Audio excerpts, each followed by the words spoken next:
Hello students, আমি ইয়াৰ আগতে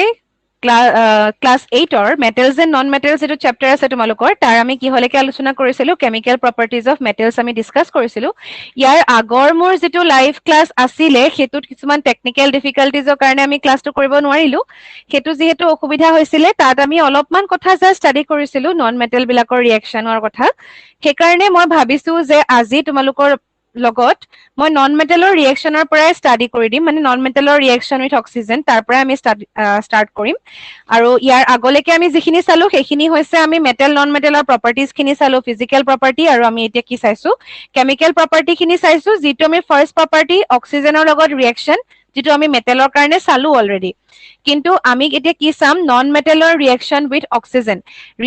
with oxygen non মেটেলে কেনেকে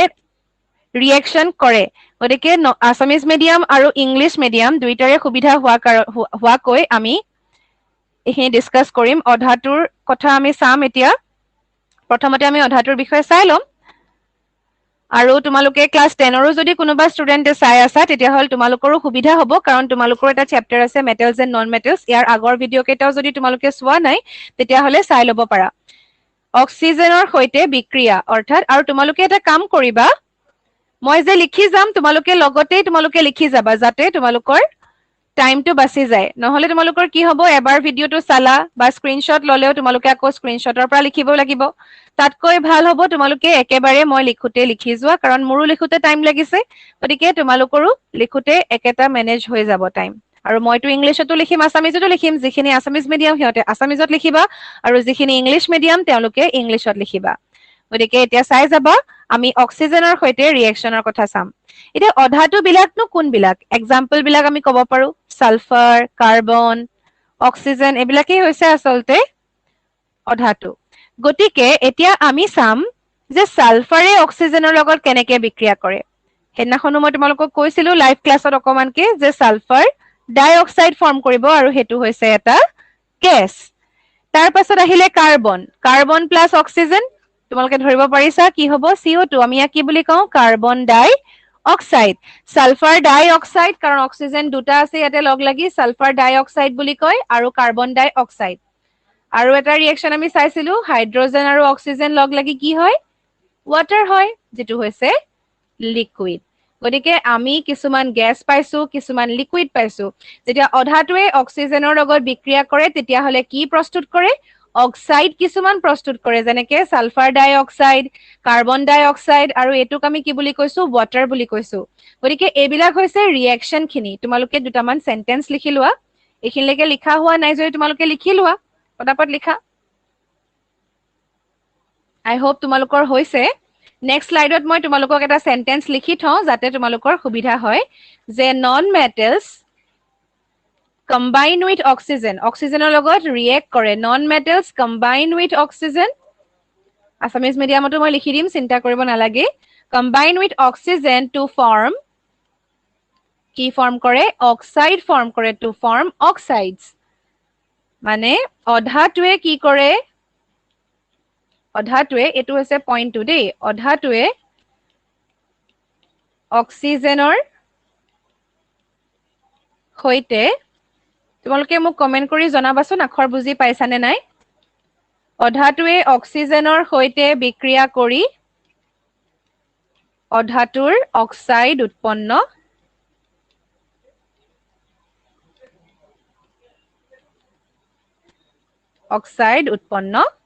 কৰে হেতুৱে কৈছো মই ইংলিশতো একে কৈছো non metals combine with oxygen to form oxides অধাতুৱে অক্সিজেনৰ সৈতে বিক্ৰিয়া কৰি অধাতুৰ অক্সাইড উৎপন্ন কৰে গতিকে আমি কি অক্সাইড পালো সালফাৰ ডাই অক্সাইড পালো কাৰ্বন ডাই অক্সাইড পালো ওয়াটাৰ পালো ইয়াত চোৱা তোমালোকে এতিয়া এই বিক্ৰিয়া কেইটা চোৱা তোমালোকে এবাৰ ইয়াত আমি যদি চাও মিলাবলে যদি চাও আমি কেনেকে মিলাব পাৰিম কাৰ্বন ডাই অক্সাইড চোৱা সালফাৰ ডাই অক্সাইড S আছে এটা এফালেও আছে এটা অক্সিজেন দুটা এগিটা মিলি আছে কিন্তু H2O2 এফালে H2 আছে কিন্তু O2 নাই গতিকে আমি ইয়াতে যদি 2 দিও তেতিয়া আমি কি কৰিলো দুটা অক্সিজেন হল এফালে দুটা অক্সিজেন মিলি গল কিন্তু হাইড্ৰোজেন কিটা হৈ গল 2 দুগুণ 4 চাৰিটা হৈ গল 2 2 4 গতিকে আমি কি দিব লাগিব ইয়াতেও এটা 2 দিব লাগিব যাতে আমাৰ টোটাল হাইড্ৰোজেন চাৰিটা থাকে এনেকে তোমালোকে ব্যালেন্স কৰিবলৈ শিকিব পাৰা নকৰিলেও কথা নাই এতিয়া এটো তোমালোকে ক্লাস 8ত কিন্তু 10ৰ খিনিয়েটো ব্যালেন্স কৰিবই লাগিব কিন্তু তোমালোকে ক্লাস 8ৰ খিনিয়ে যদি ব্যালেন্স নকৰাকেও ৰাখা তেতিয়া একো ভুল নহয় কিন্তু শিকাটো ভাল তোমালোকে লাহে লাহে যেহেতু পাবাই ব্যালেন্সিং অফ ইকুৱেশন গতিকে তোমালোকে অলপ অলপকে সেইখিনি শিকাটো ভাল এতিয়া আমি চাও কি ইয়াৰ পিছৰ পইণ্টটো চাও যে এতিয়া আমি কি চাইছিলো ধাতুৰ অক্সাইড খিনি চাইছিলো মেটেল অক্সাইড খিনি চাইছিলো যে এসিডিক নে বেসিক আমলিক নে ক্ষাৰকীয় হয়নে এতিয়া আমি চাওচোন অধাতুৰ অক্সাইড খিনি কি হয় এবাৰ প্ৰথমতে মই অসমীয়া খিনি লিখি লৈছো দেই অধাতুৰ অক্সাইড সমূহ নহলে আকৌ অসমীয়া খিনি ভাবিব নহয় আমাক পিছত লিখে বুলি আমলিক নে ক্ষাৰকীয় অধাতুৰ অক্সাইড সমূহ আমলিক নে ক্ষাৰকীয় হল এতিয়া আমি এটো চাম কি হল মানে কোৱেশ্চনটো কি হ'ব তেতিয়া হলে are non metal oxides non metal যিখিনি অক্সাইড আছে are non metal oxides acidic or basic acidic নে বেসিক আমি হেতু চাব লাগে হল এটো হৈছে আমাৰ কোৱেশ্চন আৰু আমি কেনেকে চাও তোমালোকে যদি ভাবা এই কোৱেশ্চনটো আমি এনসাৰ বিচাৰিবলৈ আমি কি কৰিব লাগিব লিটমাছ টেষ্ট কৰিব লাগিব yes আমি লিটমাছ টেষ্ট কৰিব লাগিব তেতিয়া আমি কি গম পাম যে কি হয় মানে আসলতে আমি কি পাইছিলো লিটমাছ টেষ্টৰ কাৰণে we have to perform litmus test we have to perform litmus test কি লিখিব লাগিব লিটমাছ সৰ সহায়ত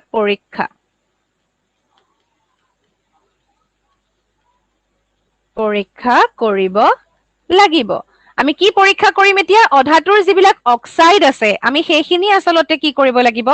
পৰীক্ষা কৰিব লাগিব কিন্তু কেনেকে পৰীক্ষা কৰিবা এতিয়া হেতু এটা ইম্পৰ্টেন্ট কথা আকৌ দেই এতিয়া অধাতুৰ অক্সাইড খিনি সালফাৰ ডাই অক্সাইড আমি কেনেকে পৰীক্ষা কৰিম তাক আমি পানীৰ লগত মিহলাব লাগিব তেতিয়াহে আমি পৰীক্ষা কৰিব পাৰিম নহলে আমি পৰীক্ষা কৰিব নোৱাৰিম গতিকে আমি চাও কেনেকে কৰিম এতিয়া ইয়াৰ পাছৰ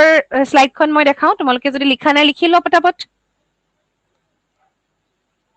ঠিক আছে এতিয়া আমি কি কৰিব লাগিব অধাতুৰ অক্সাইড সমূহ আৰু তোমালোকৰ যদি বাই চান্স মই আগবাঢ়ি গৈছো তোমালোকে যেতিয়া এটা কাম কৰিব পাৰা সকলোৰে একে সময়তে লিখি নহব পাৰে তোমালোকে এবাৰ বেক কৰি চাবা তেতিয়া তোমালোকৰ একো অসুবিধা নাই তোমালোকে যদি মোৰ যদি ফাষ্ট হৈ গৈছে আৰু তোমালোক যদি পিছ পৰি থাকি গৈছা তেতিয়া তোমালোকে এবাৰ বেক কৰি আকৌ কন্টিনিউ কৰিব পাৰিবা কাৰণ তো লাইভ চলি থাকিলে তোমালোকে তেনেকে ধৰণে কৰিব পাৰিবা এতিয়া আমি যদি চাও মই স্টেটমেন্টটো বাৰু ফাৰ্ষ্টত লিখি লও জেনাৰেলি সাধাৰণতে আসলতে কি হয় নন মেটেল অক্সাইডছ আৰ আমি এটা মেটেল অক্সাইড কি পাইছিলো মেটেল অক্সাইড বিলাক আমি পাইছিলো বেসিক বুলি non metal oxides are acidic এতিয়া মই যদি তোমালোকক যদি ৰিএকচনটো দেখাও তোমালোকে গমেই পাই যাবা অধাতুৰ অক্সাইড সমূহ সাধাৰণতে কি হয় আমলিক হল generally non metal oxides are acidic অধাতুৰ অক্সাইড সমূহ সাধাৰণতে আমলিক এতিয়া আমি কি কৰিব লাগিব অধাতুৰ অক্সাইড সমূহক আমি এতিয়া চাব লাগিব যে আমলিকনো কেনেকে হল আসলতে সালফাৰ ডাই অক্সাইড প্লাস H2O মই কৈছো ন পানীৰ লগত মিহলাব লাগিব তেতিয়া আমি টেষ্ট কৰিব পাৰিম আমি কি পাও H2SO3 H2SO3 কোনোবাই জানা যদি মোক জনাবাচোন কমেন্ট কৰি তোমালোকে জানা নেকি বাৰু H2SO3 টো কি হয় তেনেকে তোমাৰ H2CO3 এটো কি হ'ব এতিয়া তোমালোকে জনোৱাচোন কমেন্ট কৰি জানা যদি এতিয়া ৰেড লিটমাছ কি হয় বা ব্লু লিটমাছ কি হয় ইয়াতে চাবা দেই এসিডিক হলে কি হ'ব বাৰু BAR আছিলে নহয় জানো BAR ব্লু লিটমাছ ৰেড কেতিয়া হয় যেতিয়া এসিড হয় গতিকে ইয়াতে কি হ'ব ব্লু এসিড ৰেড মানে ব্লু লিটমাছ এসিডত কি হৈ যাব ৰঙা হ'ব আগৰটো আমি কি পাইছিলো ৰঙা লিটমাছ কি হৈছিলে নীলা হৈছিলে এতিয়া কি হ'ব ব্লু লিটমাছ ৰেড হ'ব কাৰণ এসিডিক হয় ব্লু লিটমাছ becomes red নীলা লিটমাছ কি হয় নীলা লিটমাছ ৰঙা হয় ৰঙা হলে গম পাবা ৰঙা লিটমাছটো ৰঙাই থাকিব ৰঙাখন ৰঙাই থাকিব তাৰ আকৌ সেইখন আকৌ ব্লু হয় বুলি লিখি নিদিবা মানে এচিডত সদায় লিটমাছ কাগজ কি হ'ব ৰঙা হ'ব ৰঙাখন ৰঙাই থাকিব ব্লুখনো ৰঙা হৈ যাব এটা কেলে ৰঙা হ'ল চাবা দেই মই তোমালোকক নাম কেইটা ক'লে তোমালোকে গম পাবা এতিয়া H2SO3 মানে হৈছে সালফিউরাস এসিড সালফিউরাস এসিড তেনেকে তেতিয়া হলে এটো কি হ'ব কার্বনিক এসিড নামতে এসিডটো আছে যেনেকে সালফিউরিক এসিডৰ ফৰ্মুলা কি বাৰু তোমালোকে মোক কমেন্ট কৰি জনাবাচোন সালফিউৰিক এসিডৰ ফৰ্মুলা কি তোমালোকে কমেন্ট কৰিবা সালফিউৰিক এসিডৰ ফৰ্মুলা কি হয় গতিকে সালফিউৰাস এসিডটো হৈছে H2SO3 আকৌ কাৰ্বনিক এসিডটো হৈছে H2CO3 এইবিলাকে আসলতে এসিড ৰেইন যে তোমালোকে শুনিছা এসিড বৰষুণ হয় বুলি শুনিছা সাকে তোমালোকে হেতু কেনেকে হয় এই কার্বন ডাই অক্সাইড নাইট্রোজেন ডাই অক্সাইড সালফার ডাই অক্সাইড এইবিলাক কি হয়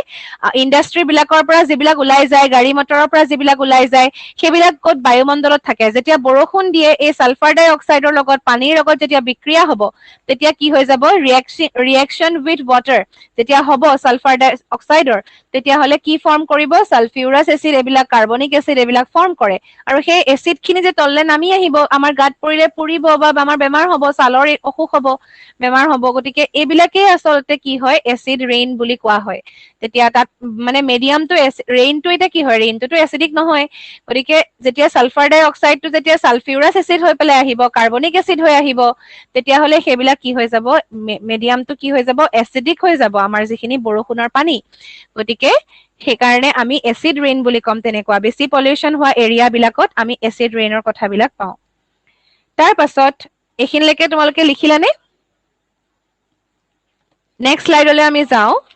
ইয়াত কি হ'ব চোৱা এটা সকলোবিলাক ধাতুৱে একে ধৰণে ৰিয়েক্ট কৰিব নোৱাৰে আমাৰ এতিয়ালৈকে অধাতুৰ আমি যিখিনি ৰিয়েকশন চালো অক্সিজেনৰ লগত এতিয়া আমি ধাতুৰ ৰিয়েক্টিভিটি খিনি চাম ধাতুৰ ৰিয়েক্টিভিটি of metals reactivity of metals মানে তোমালোকে যদি লিখা এটো কি হ'ব ধাতুৰ সক্ৰিয়তা হল ধাতু কেনেকে ৰিয়েক্ট কৰিব পাৰে কিমান বেছি ভালকে ৰিয়েক্ট কৰে হেতু কথা আহিব বেলেগ বেলেগ ধাতু বিলাকে কি কৰিব পাৰে ৰিয়েক্টিভিটি বিলাক বেলেগ বেলেগ সকলো ধাতুৰে ৰিয়েক্টিভিটি একে নহয় মানে সোডিয়ামৰ যেনেকুৱা ৰিয়েক্টিভিটি হ'ব গোল্ডৰ তেনেকুৱা ৰিয়েক্টিভিটি নহব পাৰে গতিকে আমি কি কম যে বেলেগ বেলেগ ধাতুৱে বেলেগ বেলেগ সক্ৰিয়তা দেখুৱায় হেতু কথা আমি ক'ব পাৰো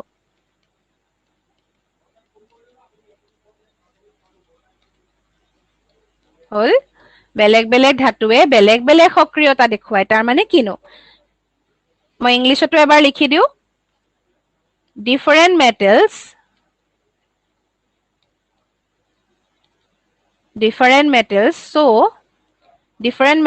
show different reactivities towards oxygen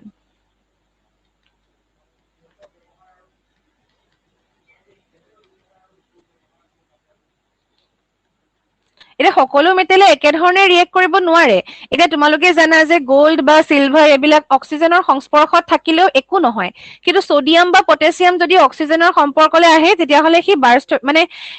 জ্বলি যায় মানে অক্সিজেনৰ সংস্পৰ্শলৈ আহি তোমাৰ সোডিয়াম হাতত লৈ চাব নোৱাৰা পুৰি যাব তোমাৰ হাতখন গতিকে সেই বস্তুটো এই ৰিয়েক্টিভিটি খিনি কি হয় পটাছিয়াম বা সোডিয়াম এইবিলাকৰ ক্ষেত্ৰত নম্বৰ 1 মই মাৰ্কিং কৰি ৰাখি দিছো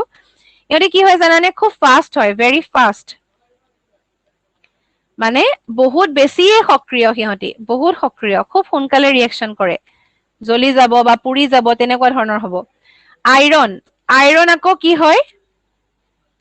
iron rod iron fillings reacts differently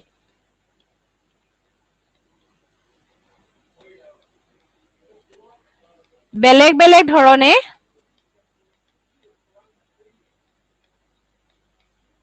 বিক্ৰিয়া কৰে এতিয়া তোমালোকে পাইছা আইৰণৰ আকৌ মামৰ ধৰে সেই অক্সিজেনৰ সংস্পৰ্শত আহাৰ কাৰণে মামৰ ধৰে আসলতে হেতু এটা ৰিয়েক্টিভিটি কিন্তু এদিনতে মামৰ ধৰি নাযায় আসলতে আৰু আইৰণ ফিলিংছ মানে কোনবিলাক আইৰণৰ ৰডডাল হৈছে সাপোজ এইডাল আইৰণৰ ৰড ডাঙৰ ৰডডাল সহজতে ৰিয়েক্ট কৰিব নোৱাৰে কিন্তু আইৰণ ফিলিংছ মানে এইবিলাক আইৰণৰ টুকুৰা মানে গুৰি বা টুকুৰা বিলাকে এইবিলাক হৈছে আইৰণৰ ফিলিংছ যেনেকে থাকিব এইবিলাকে কিন্তু সহজতে ৰিয়েক্ট কৰিব পাৰে কাৰণ এইবিলাক গুৰি গুৰি হৈ আছে টুকুৰা টুকুৰা হৈ আছে তেনেকুৱা ধৰণৰ কথা আচলতে তাৰপিছত নাম্বাৰ 3 হৈছে অক্সিজেন আৰু সৰি AU আৰু AG মানে হৈছে সিলভাৰ আৰু গোল্ড তোমালোকে জানিব লাগিব দেই সিলভাৰ মানে হৈছে AG আৰ্জেন্টাম AU মানে হৈছে অৰাম গোল্ড গতিকে ইয়াত কি নহয় অক্সিজেনৰ সৈতে বিক্ৰিয়া নকৰে অক্সিজেনৰ লগত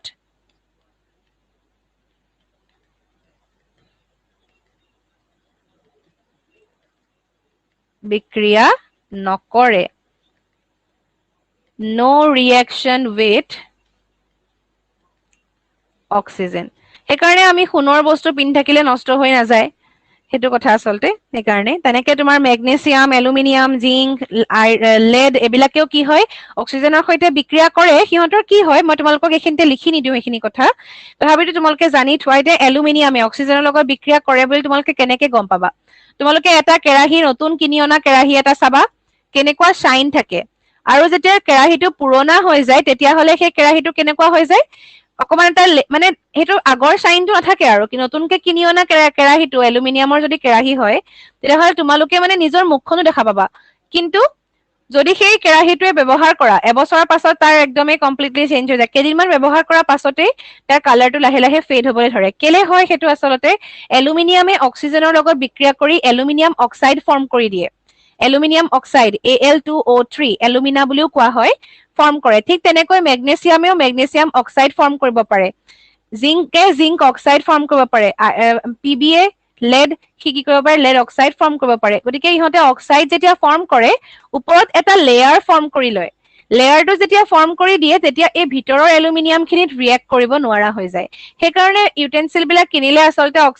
এলুমিনিয়াম অক্সাইডৰ এটা লেয়াৰ ওপৰত দিয়ে আচলতে তথাপিতো এবাৰ এলুমিনিয়াম অক্সাইড ফৰ্ম হৈ যোৱাৰ পাছত আৰু ভিতৰৰ এলুমিনিয়াম খিনি নষ্ট নহয় মানে ভিতৰৰ এলুমিনিয়াম খিনি আকৌ বাহিৰৰ অক্সিজেনৰ লগত বিক্ৰিয়া কৰিব নোৱাৰা হৈ যায় কাৰণ তেনেকে যদি বিক্ৰিয়া কৰি থাকে আমাৰ কেৰাহীটো নষ্টই হৈ যাব ন লোহাৰ কেৰাহী বিলাক যেনেকৈ পানীত থাকিলে বা তেনেকে ধৰণে নষ্ট হৈ যায় গতিকে সেইবিলাক কথা আচলতে সেইখিনি মই তোমালোকক কৈ থলো লিখি দিয়া নাই বাৰু তাহলে তোমালোকে মনত ৰাখিবলৈ চেষ্টা কৰিবা বা লিখিলে তোমালোকে নিজে হলেও লিখি ল'ব পাৰিবা এইখিনিলৈকে তোমালোকৰ হয়তো লিখা হৈছে গতিকে নেক্সট আমি চাওঁ ৰিয়েকশ্যন উইথ ৱাটাৰ এটা পানীৰ লগত ৰিয়েকশ্যন চাওঁচোন কেনেকে ৰিয়েক্ট কৰিব পাৰে ৰিয়েকশ্যন উইথ ৱাটাৰ পানীৰ সৈতে বিক্ৰিয়া ধাতুৰো চাম আমি অধাতুৰো চাম অধাতুৱে পানীৰ সৈতে কেনেকে বিক্ৰিয়া কৰে আৰু ধাতুৱে কেনেকে পানীৰ সৈতে বিক্ৰিয়া কৰিব পাৰে আমি সেইখিনি চাই লওঁ ৰিয়েকশ্যন উইথ ৱাটাৰ মেটেলছৰ ক্ষেত্ৰত আমি প্ৰথমতে চাই লওঁ দেই মেটেলছ বা ধাতু হ'ল ইয়াৰ কেনেকে ৰিয়েকশ্যন হয় মেটেল প্লাছ ৱাটাৰ মানে ধাতু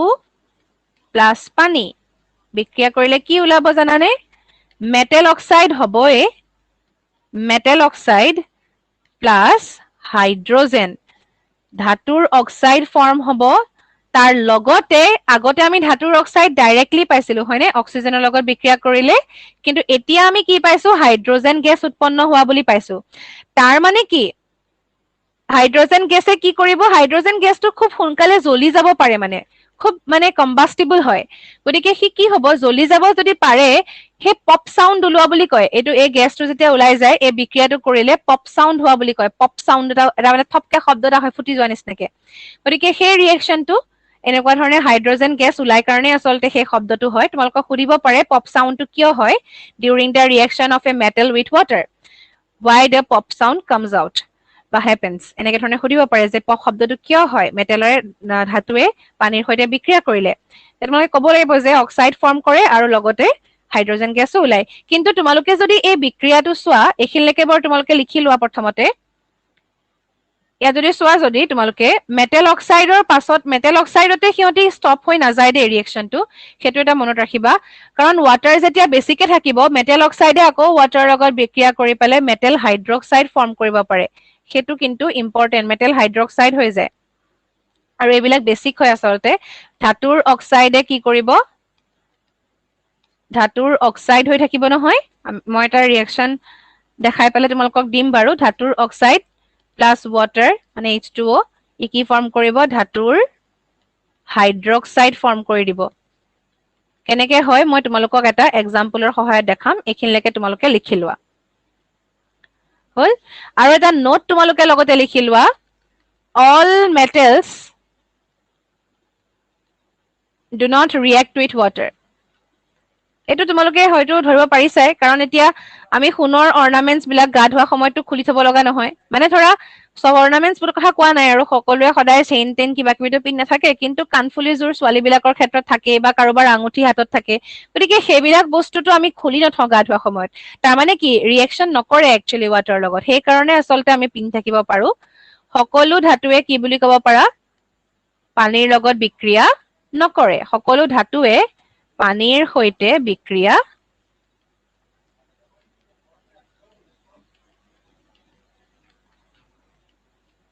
নকৰে হল ধাতুৰে পানীৰ সৈতে বিক্ৰিয়া নকৰে হেতু কথা আমি গম পালো কিন্তু ইয়াতে আমাৰ শেষ হোৱা নাই ধাতুৰ আমি ৰিয়েকচন টা চাব লাগিব গতিকে এইখিনিলৈকে পটাপট লিখি লোৱা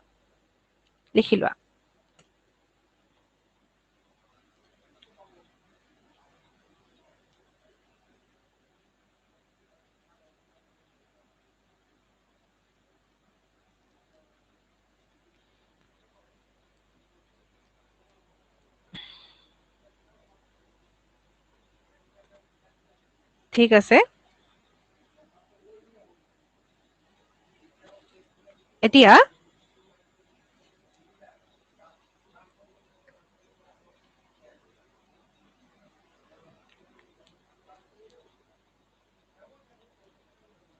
নেক্সট আমি টপিকটো চাব লাগে যে সোডিয়ামৰ লগত ৰিয়েকচনটো কেনেকৈ হয় তোমালোকে চালে গম পাই যাবা সোডিয়াম বা আমি তাক Na বুলি ক'ব পাৰো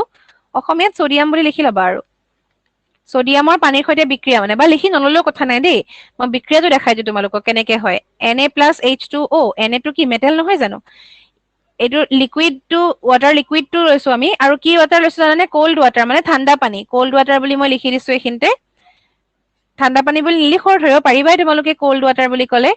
NaOH সোডিয়াম হাইড্ৰক্সাইড NaOH কেনেকৈ পালো OH ৰ ভ্যালেন্সি 1 তোমালোকে চাবা দেই এইটো আমি কেনেকৈ পালো মই দেখাই দিছো OH ৰ কাৰণে ভ্যালেন্সি 1 সোডিয়ামৰ কাৰণে 1 এইটো ক্ৰস হ'ব সোডিয়ামে 1 পাব OH এ 1 পাব সেই কাৰণে আমি NaOH লিখিছো আৰু লগতে কি ওলাব জানানে হাইড্ৰোজেন গেছ ওলাব আৰু লগতে হিট ওলাব সেই কাৰণে পপ সাউন্ডটো যে হয় যে জ্বলি যাব পাৰে বা ফুটি যাব পাৰে হেতু কাৰণে হয় তো সোডিয়ামে ৱাটাৰ লগত তোমালোকে যদি সোডিয়ামটো ৱাটাৰত পেলাই দিয়া তেতিয়া হলে হি ফুটি যায় হেতু ৰিয়েকচন হয় সোডিয়াম হাইড্ৰক্সাইডটো ফৰ্ম কৰে লগতে হাইড্ৰোজেন গেছটো যে ওলাই যায় সেই কাৰণে আচলতে কি হয় সেই সাউন্ডটো হয় বা বাৰ্স্ট হোৱা নিচিনা হয় তেনেকে ঠিক পটাছিয়ামেও কৰিলে কি হ'ব K + H2O লিকুইডে হয় একে ধৰণৰ KOH ফৰ্ম কৰিব আৰু H2 আৰু হিট ওলাব গতিকে সোডিয়াম পটাছিয়াম এইবিলাকে খুব বেছিকে ৰিয়েকচন কৰিব পাৰে সেই কাৰণে কি কৰা হয় জানানে sodium and potassium are stored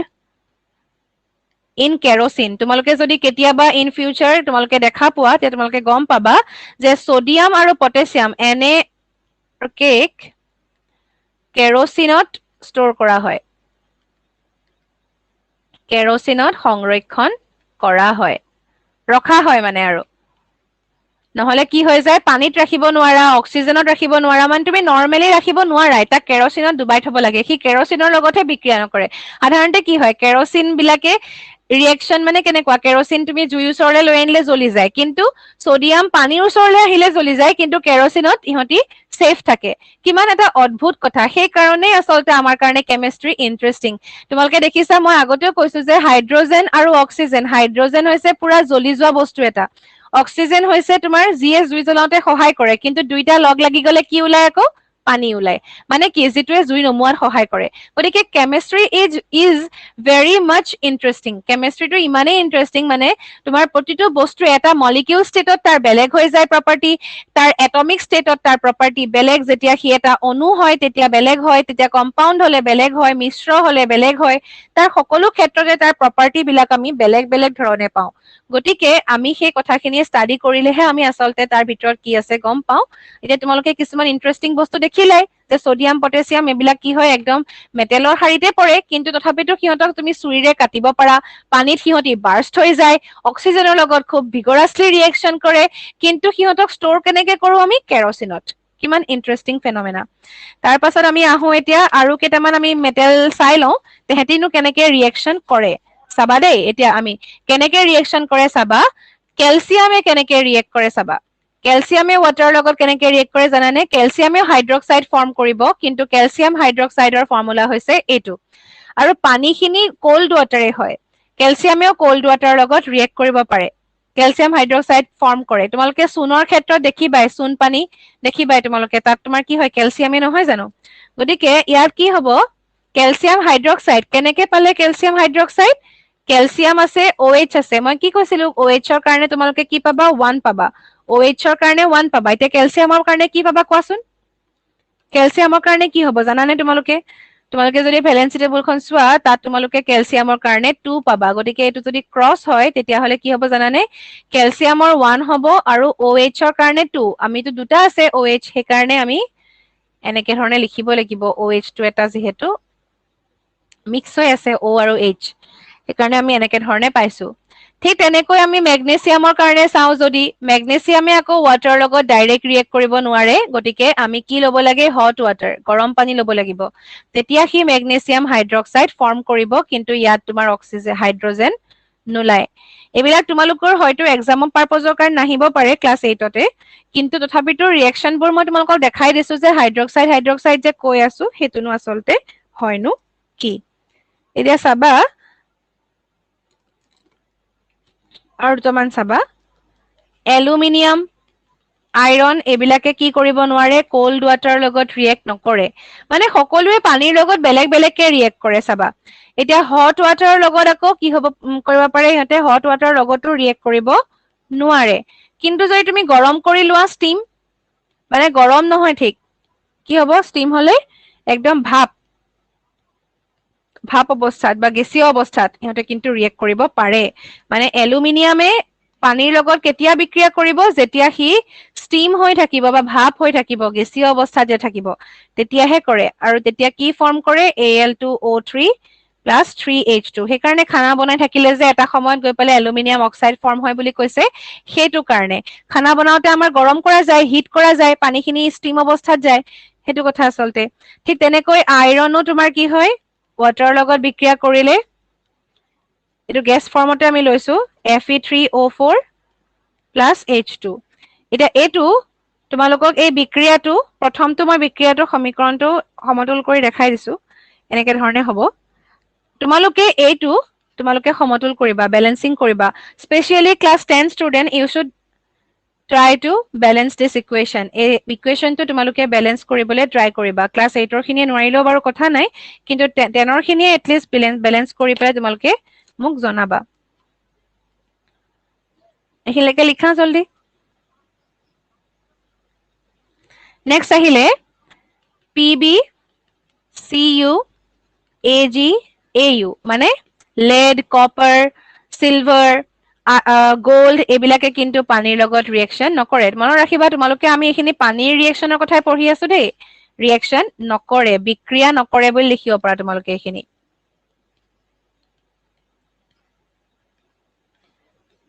তাৰ পাছত কি হ'ল এতিয়া আমি এইখিনিলৈকে গোটেইখিনি গম পালো সোডিয়াম পটাছিয়াম এইবিলাকে কেনেকে কৰে ৰিয়েকশ্যন বিলাক তোমালোকক এইবিলাক কিন্তু কোৱেশ্চন সুধিব পাৰে দেই সোডিয়াম পটাছিয়ামে খুব ভায়োলেন্টলি ৰিয়েকশ্যন কৰে খুব অধিক সক্ৰিয় মানে একদম পুৰা জুই ওলাই যায় তাৰপিছত কেলছিয়ামে কি কৰে সোডিয়াম পটাছিয়ামৰ নিচিনাকে নকৰিব পাৰে কিন্তু কৰে ঠাণ্ডা পানীৰ লগতে বিক্ৰিয়া কৰিব তেনেকৈ মেগনেছিয়ামে ঠাণ্ডা পানীৰ লগতে বিক্ৰিয়া কৰিব মেগনেছিয়ামে ঠাণ্ডা পানীৰ লগত নহয় মেগনেছিয়ামে কি কৰে হট ৱাটাৰৰ লগত তাৰপিছত এলুমিনিয়াম আৰু আইৰনে আকৌ ডাইৰেক্টলি ঠাণ্ডা পানী বা গৰম পানীৰ লগত নোৱাৰে কিহৰ লগত কৰে একদম ভাপ হৈ থকা পানী যিখিনি ষ্টিম তাৰ লগত বিক্ৰিয়া কৰিব পাৰে আৰু গোল্ড সিলভাৰ কপাৰ লেড এইবিলাকে কিন্তু কি কৰিব নোৱাৰে ৰিয়েকশ্যন কৰিব নোৱাৰে গতিকে আমি এইখিনিলৈকে কি গম পালো মেটেল বিলাকৰ পানীৰ লগত যিটো ৰিয়েকশ্যন বা বিক্ৰিয়া আমি সেইখিনি গম পালো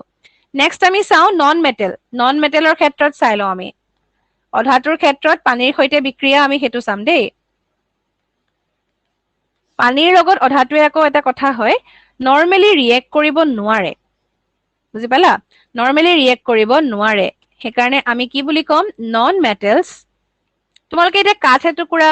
বা এনেকুৱা মানে যিবিলাক তোমাৰ নৰ্মেল বস্তু যিবিলাক বস্তু থাকে সেইবিলাকে তোমালোকে নন মেটেল যিবিলাক পাইছা সেইবিলাক সাধাৰণতে তোমালোকে পানীৰ লগত ৰিয়েক্ট কৰা তোমালোকে নেদেখিবা গতিকে non metals do not react with water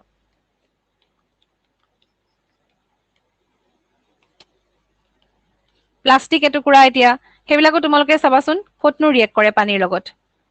অধাটোৱে কি বুলি কবা সাধাৰণতে বুলি লিখিবা কেতিয়াবা কিছুমান কণ্ডিশ্যনত কৰিবও পাৰে সাধাৰণতে পানীৰ লগত বিক্ৰিয়া কৰে নে নকৰে নকৰে এইখিনিলৈকে লিখা পটাপট এতিয়া তেনেকে তোমালোকে এটা এক্সাম্পল মই তোমালোকক কওঁ ফছফৰাছ কি কৰা হয় জানানে পানীত ষ্ট'ৰ কৰা হয় ফছফৰাছ সাধাৰণতে ক'ত সংৰক্ষণ কৰা হয় বা ষ্ট'ৰ কৰা হয় বুলি সুধিলে তোমালোকে ক'ব পাৰিবা যে পানীত ষ্ট'ৰ কৰা হয় ফছফৰাছটো বায়ুত কিন্তু সি একদম জ্বলি যায় এতিয়া ফছফৰাছ ক'ত থাকে তোমালোকে যদি চোৱা তোমালোকে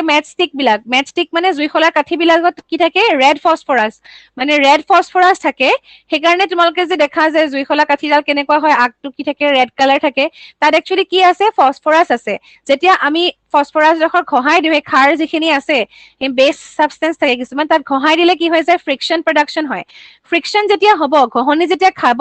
তেতিয়া কি হয় সি এই ৰঙা ফছফৰাছ যি থাকিব ৰেড ফছফৰাছটো কি হৈ যায় হোৱাইট ফছফৰাছলৈ সলনি হৈ যায় আৰু ফছফৰাছে বায়ুত মানে খুব বেছিকে ৰিয়েকশ্যন কৰিব পাৰে সেইকাৰণে সি জ্বলি যায় কথাটো সেইটো আৰু তাতে কিছুমান বস্তু থাকে আচলতে যাৰ কাৰণে জ্বলিবলৈ সহজ হয় জ্বলি গৈ নুমাই নাযায় সহজতে জ্বলিয়ে গৈ থাকে চাবাচোন অলপ দেৰিলৈকে শেষ নোহোৱালৈকে জ্বলি থাকে সেই বস্তুটো কেলে হয় আচলতে তাত কিছুমান বেলেগ বস্তু মিহলি হৈ থাকে আমি পিছৰ যিকেইটা কম্বাছন এণ্ড ফ্লেম বা এতিয়া তোমাৰ চেপ্টাৰ আছে ন পিছৰ শিখা দহন আৰু শিখাৰ লগত জড়িত আমি সেইকেইটা চেপ্টাৰত ভালকে শিকিম তথাপিতো আমি ইয়াত এটা বস্তু জানিব লাগে যে ফছফৰাছটো হৈছে এটা নন মেটেল সি বায়ুত বহুত বেছি ৰিয়েক্টিভ কিন্তু সি পানীত আকৌ ৰিয়েক্ট নকৰে সেইকাৰণে আমি ফছফৰাছ ষ্ট'ৰ কৰিলে ক'ত ষ্ট'ৰ কৰো পানীত ষ্ট'ৰ কৰো যেনেকে আমি পটেছিয়াম আৰু ছডিয়াম এইবিলাক যেনেকে আমি কেৰচিনত ষ্ট'ৰ কৰিছিলো ঠিক তেনেকৈ ফছফৰাছক আমি কি কৰো পানীত ষ্ট'ৰ কৰো কেলে ষ্ট'ৰ কৰা হয় তোমালোকক সুধিব পাৰে ফছফৰাছ ক'ত সংৰক্ষণ কৰা হয় where the phosphorus can be stored এনেকে সুধিব পাৰে তাৰ পাছত সুধিব পাৰে and why explain the reason এনেকে দিব পাৰে কাৰণ দৰ্শাব দিব পাৰে গতিকে তোমালোকে কবা যে it is highly reactive in air মানে বায়ুত অধিক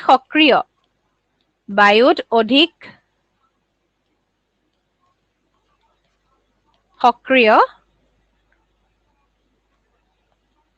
সেইকাৰণে ইহঁতক ক'ত সংৰক্ষণ কৰা হয় পানীত সংৰক্ষণ কৰা হয় তোমাক কি বুলি লিখিবা stored in water গতিকে এইখিনি হৈ গ'ল reaction with water খিনি আমি চালো নেক্সট আমি এতিয়া কি চাম reaction with acid এচিডৰ লগত reaction চাম মানে অম্লৰ সৈতে আমি বিক্ৰিয়া চাম দেই এতিয়া reaction with acids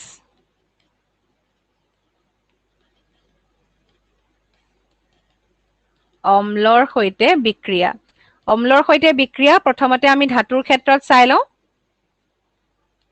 ধাতু বা মেটেলছৰ ক্ষেত্ৰত মানে মেটেলে এচিডৰ লগত কেনেকে ৰিয়েক্ট কৰে এতিয়া এইটো কথা তোমাৰ একেটা ধৰণৰ কথা বেলেগ বেলেগ ধৰণে ৰিয়েক্ট কৰে চাবা এতিয়া মই চবৰ লগতে দেখাই দিম ডাইলুট HCl ৰ লগত কেনেকে ৰিয়েক্ট কৰিব বেলেগ বেলেগ মেটেলে বেলেগ এচিডৰ লগত আকৌ বেলেগকে ৰিয়েকচন কৰে মানে এচিড যদি বেলেগ হয় তেতিয়া একেটা মেটেলৰো বেলেগ ৰিয়েকচন হ'ব বেলেগ মেটেলৰ বেলেগ এচিডতটো বেলেগ হ'বই ৰিয়েকচন বিলাক গতিকে সেইবিলাক আমি চাব লাগে মেটেলে যেতিয়া ডাইলুট HCl ৰ লগত ৰিয়েক্ট কৰে মেটেল প্লাছ ডাইলুট HCl তেতিয়া কি হ'ব সল্ট ওলাব আৰু হাইড্ৰজেন গেছ ওলাই বুজি পাইছানে ধাতু আৰু কি হয় লঘু এচিড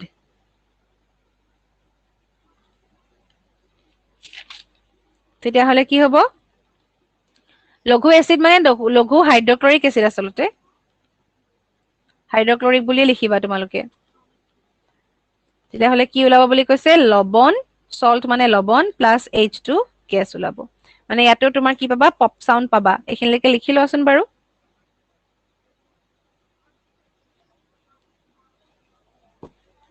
ইয়াত কি হ'ব চোৱা এক্সাম্পল চোৱা এতিয়া মেগনেছিয়ামে কি কৰিব জানানে ডাইলুট এচিডৰ লগত কেনেকৈ ৰিয়েক্ট কৰে ডাইলুট মানে HCl টো কি ডাইলুট বুলি কৈছে MgCl2 প্লাছ H2 MgCl2 কেনেকৈ পালো আকৌ এবাৰ মই দেখাই দিও Mg আৰু Cl Mg কাৰণে 2 হ'ব Cl ৰ কাৰণে 1 হ'ব গতিকে আমি কি পাম MgCl2 কাৰণ Mg এ 1 পালে Cl এ 2 পালে সেইটো কথা আচলতে এইখিনি তোমালোকে জানি থবা আৰু ৰিএক্টিভিটিটো কাৰ কেনেকুৱা হয় মেগনেছিয়ামৰ সবতকে বেছি তাৰ পাছত এলুমিনিয়াম তাৰ পাছত জিংক তাৰ পাছত আইৰন তাৰ পাছত কপাৰ কপাৰে কিন্তু ৰিয়েকশন কৰিবই নোৱাৰে নো ৰিয়েকশন উইথ ডাইলুট মানে কনচেনট্ৰেটেড হ'ব লাগিব এচিডটো একদম পুৰা তোমাৰ কি হ'ব লাগিব ডাইলুট মানে লঘু একদম পুৰা কি হ'ব লাগিব সি একদম কনচেনট্ৰেটেড মানে ঘন ঘন হ'ব লাগিব বহুত বেছি ডাঠ হ'ব লাগিব তেতিয়া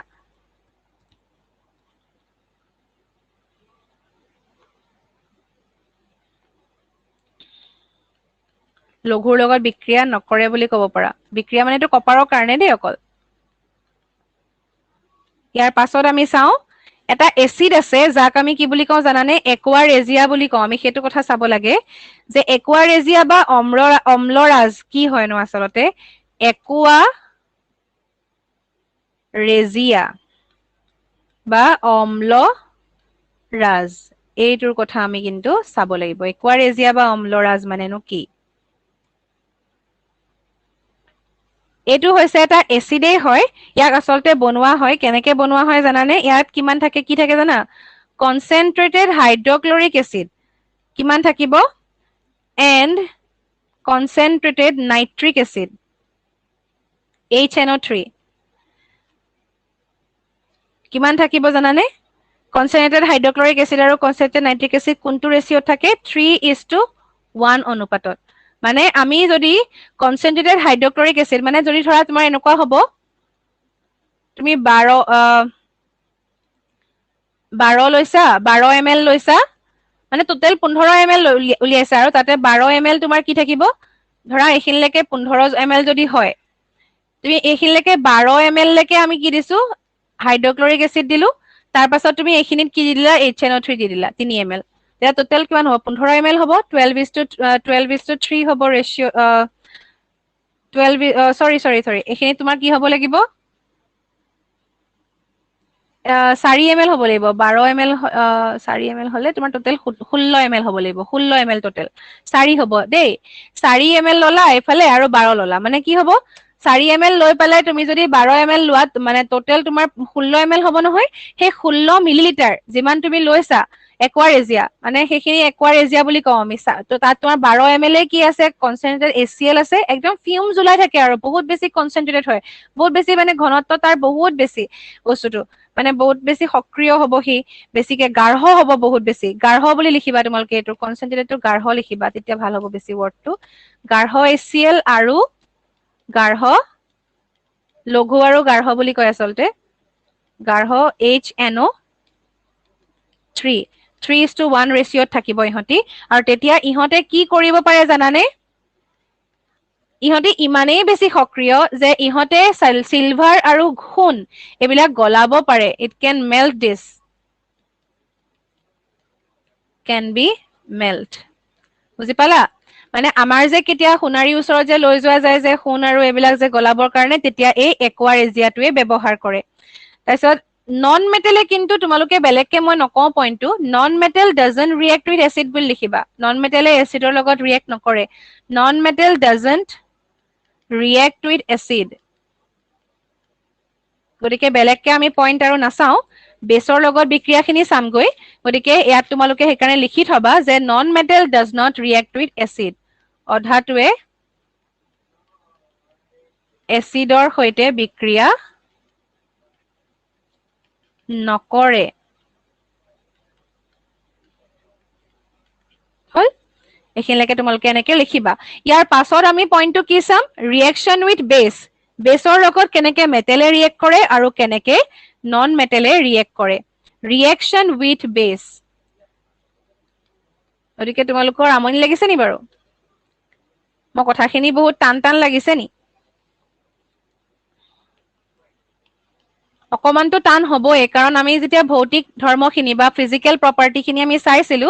সেইখিনি আচলতে একদম মানে সহজ আছিলে প্ৰপাৰ্টিখিনি ষ্টাডি কৰিবলৈ তোমালোকক মই ইমেজৰ সহায়ত দেখাই দিছিলো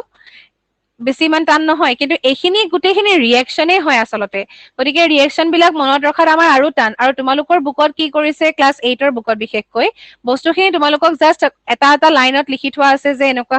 হয় মই এতিয়া তোমালোকক এক্সাম্পল দি এইটো কাৰণে দেখাইছো so that you can get this properly easily যাতে তুমি তোমালোকে যাতে এইখিনি যাতে তোমালোকে বুজি পোৱা যাতে আমি এক্সাম্পলৰ সহায়ত এইখিনি বস্তু চাইছো যাতে আমাৰ কি সুবিধা হয় সেইখিনি বস্তু আমি এক্সাম্পলৰ সহায়ত চালে কি হয় তোমালোকে ৰিয়েকশ্যনবোৰ দেখিছা এতিয়া যদিও আমাৰ টান টান লাগে ৰিয়েকশ্যন বিলাক তথাপিতো তোমালোকে এতিয়া প্ৰথম পাইছা কাৰণ তোমালোকৰ টান টান লাগিব লাহে লাহে তোমালোকৰ এইখিনি বস্তু কিন্তু কি হৈ যাব ক্লিয়াৰ হৈ যাব যদি তোমালোকে বেছিকে প্ৰেক্টিচ কৰি থাকা তেতিয়াহ'লে আহি যাব এতিয়া বেছৰ লগত কেনেকে ৰিয়েক্ট কৰে চাবা দেই metals react with bases to produce hydrogen gas মেটেলে বেছ বিলাকৰ লগত ৰিয়েক্ট কৰে কি প্ৰডাকশ্যন কৰে হাইড্ৰজেন গেছ প্ৰডাকশ্যন কৰে ধাতুৱে কি লিখিবা ধাতুৱে ক্ষাৰকৰ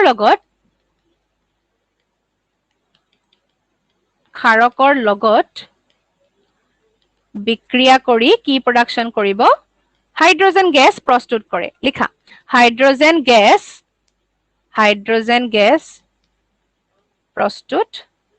কৰে মোৰ আখৰ বেয়া হৈছে দেই খৰকে লিখি যথেষ্ট সেইকাৰণে আখৰবিলাক অকমান বেয়া হৈছে তোমালোকে ভালকে লিখিবা বাৰু এতিয়া আহো আমি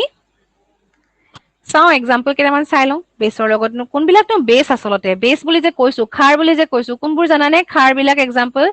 খাৰ বা বেছৰ এক্সাম্পল দুটামান মই এইখিনিতে দি থওঁচোন তোমালোকে তেতিয়া এটা আইডিয়া কৰিব পাৰিবা কোনবিলাক জানানে NaOH এইবিলাক কেলচিয়াম হাইড্ৰক্সাইডবোৰ থাকিলে সাধাৰণতে কি হয় বেছ হয় এতিয়া চাবা দেই এক্সাম্পল দিম জিংকৰ লগত যেতিয়া ছডিয়াম হাইড্ৰক্সাইডৰ ৰিয়েকশ্যন হ'ব তেতিয়া কি হ'ব Na2ZnO3 এইটো কি বুলি কয় জানা ছডিয়াম জিংকেট এইটো মই অসমীয়াত লিখিছো তোমালোকে জাষ্ট সেইটোকে ইংলিছত লিখি দিবা ছডিয়াম জিংকেট ফৰ্ম হয় তোমালোকৰ কাৰণে সেইটো বস্তু ইম্পৰ্টেণ্ট নহয় যে ছডিয়াম জিংকেটটো ফৰ্ম হয় যে ছডিয়াম জিংকেটৰ কথা তোমালোকক নাই দিয়া ক্লাছ 10ৰ খিনিক লাগিব কিন্তু ক্লাছ 8ৰ খিনিক এইখিনি ছডিয়াম জিংকেটৰ কথা ইমানটা নাই দিয়া তোমালোকক কি কৈছে যে মেটেলে হাইড্ৰক্সাইডৰ লগত বিক্ৰিয়া কৰি বা মেটেলে ক্ষাৰৰ লগত বিক্ৰিয়া কৰি কি ফৰ্ম কৰে বুলি কৈছে হাইড্ৰজেন এইটো বস্তু ইম্পৰ্টেণ্ট মানে পপ চাউণ্ড ইয়াতেও হ'ব মানে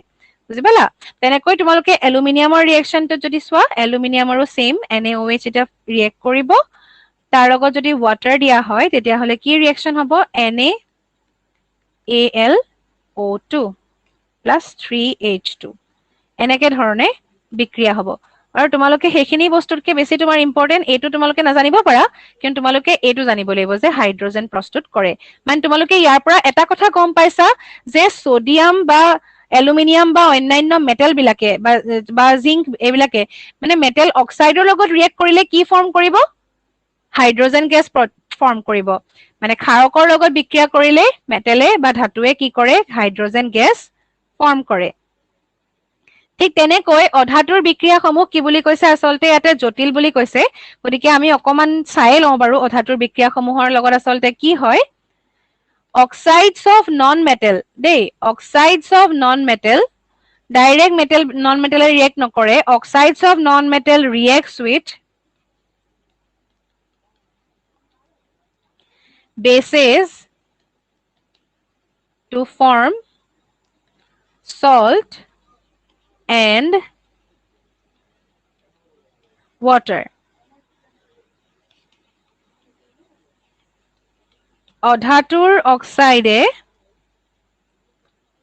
অধাতুৰ যে আমি অক্সাইড বিলাক পাইছিলো সেইবিলাকে যেতিয়া ক্ষাৰৰ লগত বিক্ৰিয়া কৰে তেতিয়া কি প্ৰস্তুত কৰে লৱণ আৰু পানী প্ৰস্তুত কৰে তোমালোকক জটিল বুলি দি থোৱা আছে ক্লাছ 8 ৰ বুকত কিন্তু খাৰৰ লগত বিক্ৰিয়া কৰি আসলতে কি প্ৰস্তুত কৰে আমি বিক্ৰিয়াবোৰ নাজানিলেও অন্তত জনাটো ভাল যে কি প্ৰস্তুত কৰে লৱণ আৰু পানী প্ৰস্তুত কৰে হল গতিকে এটো হৈ গল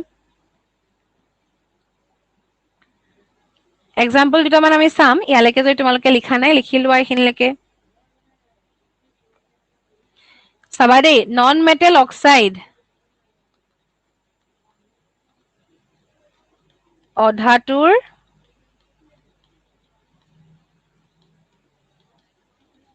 অক্সাইড প্লাস কি বেস ক্ষাৰক কি ফৰ্ম কৰিব সল্ট প্লাস H2O লবণ আৰু পানী বা লবণ যোগ পানী লিখিবা carbon dioxide non metal oxide carbon dioxide ললো বেস কি পাইছিলো NaOH কি ফৰ্ম কৰিব সল্ট Na2CO3 Na2CO3 ফৰ্ম কৰিব এই যে চুন পানী বিলাক যে ঘোলা হৈ যায় চুন পানীৰ মাজেৰে কাৰ্বন ডাই অক্সাইড পঠাই দিলে কি হৈ যায় চুন পানীখিনি ঘোলা হৈ যায় হেতু তোমালোকে এটা কথা শুনিবা চুন পানী মানে লাইম ওয়াটাৰ যিবিলাক থাকে তাত তুমি কাৰ্বন ডাই অক্সাইড মানে মুখেৰে ফুৱাই দিবাচোন কি হৈ যাব চুন পানীখিনি গুটে বগা বগা হৈ যাব হেতু কেলে হয় এই কাৰ্বন ডাই অক্সাইডে সোডিয়াম হাইড্ৰক্সাইডৰ লগত বিক্ৰিয়া যে কৰিছে সৰি হেতু তোমাৰ এতিয়া সোডিয়াম হাইড্ৰক্সাইড দিছো তেনেকে ক্যালসিয়ামৰ লগত হ'ব সৰি দেই মই তো সোডিয়ামৰ লগতে কৈ দিছো কথাটো তোমালোকে যদি কাৰ্বন ডাই অক্সাইডৰ লগত সোৱা ইয়াত মই কমপ্লিট হোৱা নাই এটো ওয়াটাৰ দিব লাগিব ঠিক তেনেকৈ কাৰ্বন ডাই অক্সাইডৰ লগত ক্যালসিয়াম যদি তোমালোকে হাইড্ৰক্সাইডৰ লগত সোৱা ক্যালসিয়াম হাইড্ৰক্সাইড মানে চুন পানীৰ লগত যদি তোমালোকে সোৱা কি ফৰ্ম কৰিব ক্যালসিয়াম কাৰ্বনেট এতিয়া ক্যালসিয়াম কাৰ্বনেট আমি কিয় লিখিছো এনেকে যদি ক্যালসিয়াম হাইড্ৰক্সাইড আমি OH হোলটো লিখিছো তেতিয়াহলে ক্যালসিয়াম কাৰ্বনেট আমি এনেকে কিয় লিখিছো কাৰণ ক্যালসিয়ামৰো 2 হয় কাৰ্বনেটৰো 2 হয় ভ্যালেন্সি সেই কাৰণে আমি কি কৰিছো ইহঁতক ক্যালসিয়াম কাৰ্বনেট বুলি লিখিব পাৰো হোলটো লিখিব নালাগে গতিকে ক্যালসিয়াম কাৰ্বনেটটো কি হৈ যায় কাৰ্বন ডাই অক্সাইড যদি আমি চুন পানীৰ মাজেৰে পঠাই দিও মানে যদি তুমি মুখত মানে যেটো লাইম ওয়াটাৰ থাকে তাত যদি তুমি মুখেৰে ফুৱাই দিয়া তেতিয়া হলে কি হৈ যাব ঘোলা হৈ যাব হেতু কেলে হয় কাৰণ তাত সল্ট ফৰ্ম হয় আৰু পানী ফৰ্ম হয় সল্টটো কি হয় ক্যালসিয়াম কাৰ্বনেট গতিকে এটো হৈ গল নন মেটেলৰ ৰিএকশন এতিয়া লাষ্টত তোমালোকৰ এটা বস্তু আছে হেতু আসলতে যথেষ্ট ইন্টাৰেস্টিং বস্তু এটা আৰু কমপ্লিকেটেড টপিক হয় তথাপিতো মই আজি হেখিনি শেষ কৰি দিব বিচাৰিছো কাৰণে কন্টিনিউ কৰি দিও তোমালোকে এটা কাম কৰিবা আজিটো যথেষ্ট দীঘল হৈছে ভিডিওটো বা তোমালোকে এতিয়া যে চাই আছা ক্লাছটো আমাৰ মানে কি হৈছে বস্তুখিনি বহুতখিনি বস্তু তোমালোকে শিকিছা আজি কেবাটাও ৰিএকশন একেলগে চাইছা যেহেতু চেপ্টাৰটো আমি কেবাদিনৰ পৰাও কৰি আছো সেইকাৰণে মই ভাবিছো যে কমপ্লিট কৰি দিও যে তোমালোকৰ ভাল হ'ব কিন্তু মই অলপ স্লো গৈছো এটো কাৰণে যদি তোমালোকক একেলগে এটা ক্লাছতে গোটেই বস্তুখিনি বুজাও তেতিয়া হলে তোমালোকৰ এই কনসেপ্টখিনি ভালকৈ লোৱা নহব সেইকাৰণে তোমালোকৰ কাৰণে মই ইমানখিনি সময় ললো আসলতে এতিয়া তথাপিতো এইখিনি শেষ কৰিম বুলি ভাবিছো যেহেতু এটো চেপ্টাৰ আজিয়ে গতিকে আজি শেষ কৰি দিও ডিসপ্লেসমেন্ট ৰিএকশনস ডিসপ্লেসমেন্ট ৰিএকশন বুলি তোমালোকৰ ক্লাছত এটা টপিক আছে তাত কি হয় অপসাৰণ বিক্ৰিয়া অপসাৰণ বিক্ৰিয়া তোমালোকে এতিয়া শুনিছা কিনো হয় ডিসপ্লেস কৰে যেনেকে সাপোজ এটা কোম্পানী আছে সেই কোম্পানীটোত কি হল এজন এমপ্লয়ী আছে সেই এমপ্লয়ী জনে ঠিকে কাম কৰি আছে কিন্তু বেলেগ এজন এমপ্লয়ী আহিলে তেওঁ বায়োডাটা দিলে তেওঁ যেতিয়া সোমাবলৈ চালে তেওঁ মানে চালে আৰু যিজন বস হয় তেওঁ চালে মেলিলে চাই চিতি তেওঁ চালে যে যিজন নতুনকে আহিছে সেই মানুহজন কি হয় বহুত বেছি এক্টিভ বহুত বেছি তাৰ মানে কাম কাজ বিলাক ভাল গতিকে তেওঁ আগৰ মানুহজনৰ পৰা তেওঁৰ যিমান লাভ হৈছিলে এতিয়া মানুহজন যদি ৰাখে তেওঁ তেতিয়াহলে বেছিকে লাভ হ'ব আগৰ মানুহজনৰ আৰু বেলেগ পোষ্ট নাই মানে এটাই পোষ্ট আছিলে হেতু মানুহ হেতু পোষ্টৰ অলৰেডি মানুহজন সোমাই আছে তেতিয়াহলে কি কৰিব সেই মানুহজনক ৰিপ্লেস কৰি দিব পাৰে যে তুমি আৰু কামলৈ আহিব নালাগে এতিয়া তোমাৰ ঠাইত এজন মানুহে কাম কৰিব তেনেকুৱা ধৰণৰ ঘটনা ঘটিব পাৰে যদি ইজন মানুহ বেছি এক্টিভ হয় বেছি ৰিএক্টিভ হয় বেছি মানে কাম কৰিব পাৰে যদি এই ডিসপ্লেসমেন্ট ৰিএকশন বিলাক তেনেকুৱাই কি হয় আসলতে ধাতুৰ সক্ৰিয়তা সম্পৰ্কে আমি জানিব পাৰো এটা ধাতুৰ এটা বস্তু এটা আছে সেই বস্তুটোত যদি বেলেগ এটা ধাতুৱে যদি বিক্ৰিয়া কৰে যদি ইটো ধাতু নতুনকে অহা ধাতুটো যদি বেছি ৰিএক্টিভ হয় বেছি সক্ৰিয় হয় তেতিয়াহলে সি কি কৰি দিব আগৰটোক ৰিপ্লেস কৰি দিব বা অতৰাই দিব মানে কেনেকে চাবা দেই এতিয়া মই তোমালোকক এক্সাম্পল দিম কেইটামান এটো এটা বিকাৰ মোৰ বেয়া হৈছে আকোতে তথাপিও তোমালোকে ভাবি ল'বা আৰু ইয়াত কি আছে জানানে মই কালাৰ চেঞ্জ কৰি তোমালোকক দেখাইছো চাবা ইয়াত তোমালোকৰ এইখিনিলৈকে আছে এইখিনি যে ব্লু কালাৰ যে আঁকিছো সেইখিনি হৈ গ'ল কপাৰ সালফেট এইখিনি হৈ গ'ল কপাৰ সালফেট ইয়াত তুমি এটা বস্তু দিলা সেইটো হৈছে কি জানানে বেলেগ এটা মেটেল দিলা ইয়াত থকা মেটেলটো হৈছে কপাৰ আইৰন দিলা তুমি আইৰন দিয়া লগে লগে অলপ দেৰি পাছত তুমি দেখিবা যে সেই পানীখিনিৰ যিখিনি কালাৰ আছিলে কালাৰটো অকমান চেঞ্জ হৈছে চেঞ্জ হৈ এইটো কালাৰটো কেনেকুৱা ব্লু কালাৰ আছিলে আৰু এইটো লাহে লাহে গ্ৰীনিশ হ'বলৈ ধৰে গ্ৰীন হ'বলৈ ধৰে মানে ব্লু কালাৰটো ফেড হৈ যায় ব্লু কালাৰ ফেডস এৱে তোমালোকে সেইটো নিলিখিলেও হ'ব বাৰু ফেডস এৱেৰ কথাটো তোমালোকে জাষ্ট এইটোৱে কথা জানিবা যে ব্লু কালাৰটো নাইকিয়া হৈ পেলাই কি হ'বলৈ ধৰে ই গ্ৰীন হ'বলৈ ধৰে বা গ্ৰীনিশ কালাৰ আহিবলৈ ধৰে লাহে লাহে মানে কালাৰটো চেঞ্জ হয় সেই চেঞ্জটো কেলে হ'ল কাৰণ এতিয়া এইটো আৰু কপাৰ সালফেট হৈ থকা নাই এইটো কি হৈ গ'ল আইৰন সালফেট হৈ গ'ল মানে কপাৰতকে আইৰনটো বেছি ৰিয়েক্টিভ সেইকাৰণে আইৰনে কি কৰিব কপাৰক আঁতৰাই দিব ঠিকে আছে এইখিনিলৈকে তোমালোকে এই বস্তুটো এনেকে ধৰণে আঁকি পেলাই লিখি থৈ দিয়াচোন বা এইখিনি তোমালোকে স্ক্ৰীনশ্বট ল'ব পাৰা পিছত ভালকৈ আঁকি ল'বা এতিয়া চাবা দেই এতিয়া তোমালোকক আৰু এটা দেখাও মই এইখিনিতে যেনিবা কপাৰ সালফেট আছে কপাৰ সালফেট আকৌ ব্লু কালাৰ দি মই দেখাই দিছো এইখিনি হৈ গ'ল কপাৰ সালফেট আৰু ইয়াত এবাৰ তুমি জিংক দিছা জিংক দিলেও কি হ'ব কপাৰ সালফেটৰ যিটো ৰিয়েকচন যিটো বস্তু আছিলে সেইখিনি কি হৈ যাব কপাৰ সালফেটৰ এইটো কি হৈ যাব জিংক সালফেট হৈ যাব মানে কপাৰতকে জিংকটো কি হ'ব বেছি ৰিয়েক্টিভে হ'ব এইখিনি কালাৰলেছ হ'বলৈ ধৰে লাহে লাহে কালাৰ নাইকিয়া হৈ যায় এইখিনিতো ব্লু আছিলে এইখিনি কালাৰটো নাইকিয়া হৈ যায় মানে এইখিনি কি হৈ গ'ল কপাৰ সালফেট হৈ থকা নাই এতিয়া এইখিনি জিংক সালফেট হৈ গ'ল জিংক সালফেট প্লাছ কপাৰটো তলত পৰি যাব ঠিক তেনেকৈ ইয়াতেও তোমাৰ FeSO4 প্লাছ কপাৰ হ'ব ইয়াত তোমালোকে কি দেখিলা কপাৰ সালফেটত জিংক দিলা কি হৈ গ'ল কালাৰলেছ হৈ গ'ল আৰু জিংক সালফেট হৈ গ'ল এতিয়া আমি উল্টা কৰি চাওঁ বস্তুটো প্ৰথমতে আমাৰ ওচৰত আছে জিংক সালফেট ইয়াত যিখিনি আছে এইখিনি হৈছে জিংক সালফেট আমি তাত কপাৰ দিম তেতিয়াহ'লে ব্লু হৈ যাব নেকি সলিউশনটো এইটো কি হয় নো চেঞ্জ মানে একো ৰিয়েকচন নহয় বিক্ৰিয়া নহলে কেলে নহলে কাৰণ মই কি কৈছো যে কপাৰতকে জিংকটো বেছি ৰিয়েক্টিভ তুমি জিংক দিলে জিংকে চেঞ্জ কৰিব কিন্তু কপাৰটো বেছি ৰিয়েক্টিভ নহয় গতিকে জিংক সালফেটত তুমি কপাৰ দিলে আকৌ সি ব্লু হৈ নাযায় বুজি পালানে আকৌ সি ব্লু হৈ নাযায় কাৰণ কপাৰটো জিংকতকৈ বেছি ৰিয়েক্টিভ নহয় সেইকাৰণে সি ৰিপ্লেচ কৰিব নোৱাৰে মানে এজন এমপ্লয়ী তোমাৰ ভাল বহুত বেছি ভাল হয় তেওঁ সব কাম ভালকে কৰি আছে তেওঁ বহি আছে এটা পোষ্টত বেলেগ এজন আহিছে তাৰ কাম বিলাক ইমান ভাল নহয় তেতিয়াহ'লে কিয় বছজনে তোমাৰ কোম্পানীৰ বছ যিজন আছে তেওঁ যিজন ওনাৰ আছে তেখেতে কিয় সেই কাম নথকা মানুহজনক ৰাখিব তেওঁক নাৰাখে তেওঁ কি কৰিব যিজন অলৰেডি ভাল মানুহ তেওঁকে ৰাখিব গতিকে তেনেকুৱা ধৰণৰ কথা জিংক সালফেটত কপাৰে ৰিপ্লেচ কৰিব নোৱাৰে ইয়াৰ পৰা আমি এটা কি আইডিয়া কৰিব পাৰিছো যে ৰিয়েক্টিভিটি বিলাক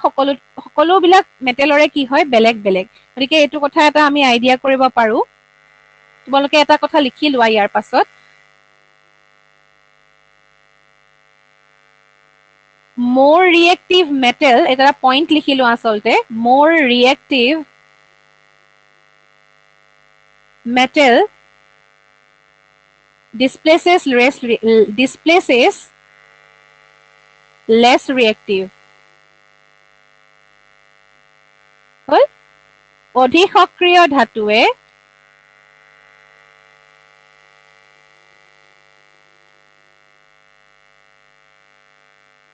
কম সক্ৰিয় ধাতুক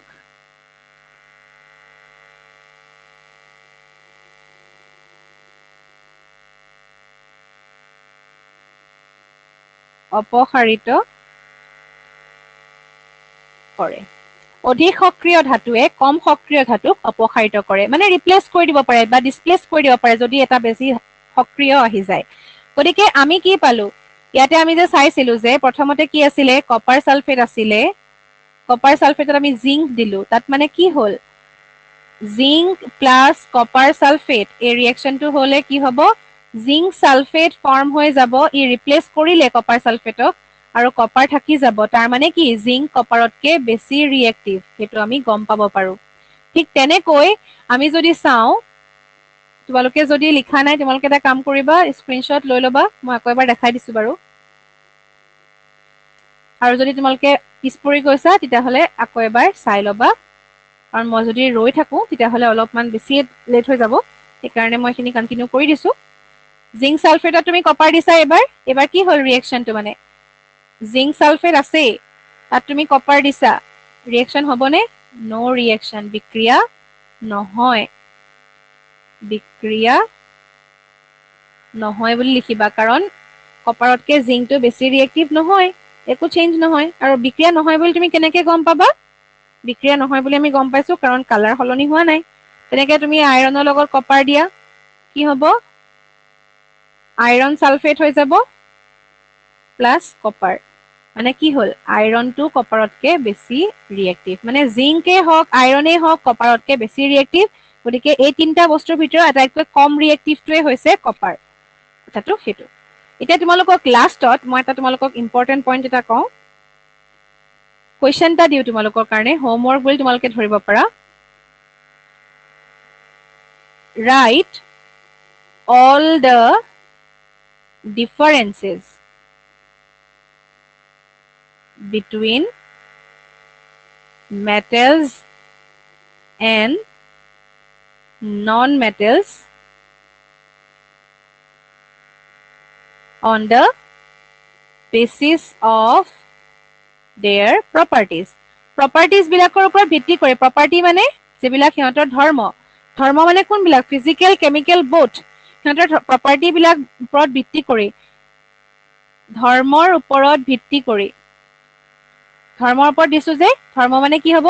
দুইটা ভৌতিক ধৰ্ম আৰু ৰাসায়নিক ধৰ্মৰ ওপৰত ভিত্তি কৰি ধাতু আৰু অধাতুৰ মাজত থকা পাৰ্থক্য লিখিবা মই তোমালোকক পিছত এইটো দেখাই দিম কিন্তু তথাপি তোমালোকৰ ফালৰ পৰা তোমালোকে যিমান পোৱা 10-12টা যিমান পোৱা লিখিবা ধাতু আৰু অকল তোমালোকে ফিজিকেল প্ৰপাৰ্টি লিখিলে নহ'ব বা ভৌতিক ধৰ্ম লিখিলে নহ'ব সব লিখিব লাগিব পাৰ্থক্য লিখা এইটো হৈছে তোমালোকৰ কাৰণে হোমৱৰ্ক আৰু এইটো কৰি তোমালোকে মোক সোনকালে দেখুৱাবা গতিকে এতিয়ালৈকে তোমালোকৰ এই চেপ্টাৰটো কমপ্লিট হৈছে বুলি মই ধৰিছো মেটেলছ এণ্ড নন মেটেলছ আমি নতুন চেপ্টাৰ আৰম্ভ কৰিম কোনটো চেপ্টাৰ আৰম্ভ কৰিব লাগে ক্লাছ 8ৰ খিনিয়ে মোক জনাবা মই নেক্সট চেপ্টাৰটো ডাইৰেক্টলি আৰম্ভ কৰো নে কোল এণ্ড পেট্ৰলিয়াম সেইটো আৰম্ভ কৰিম নে বেলেগ কিবা কৰিব লাগে বা চেল বা এনেকুৱা চেপ্টাৰ কৰিব লাগে যদিও জনাবা তোমালোকে কমেণ্ট কৰি জনাবা আৰু বাকীখিনি তোমালোকে কিবা যদি নুবুজা আছে তোমালোকে মোক ডাউট হিচাপে সুধিব পাৰিবা ঠিক আছে আজিলৈ হৈ যাব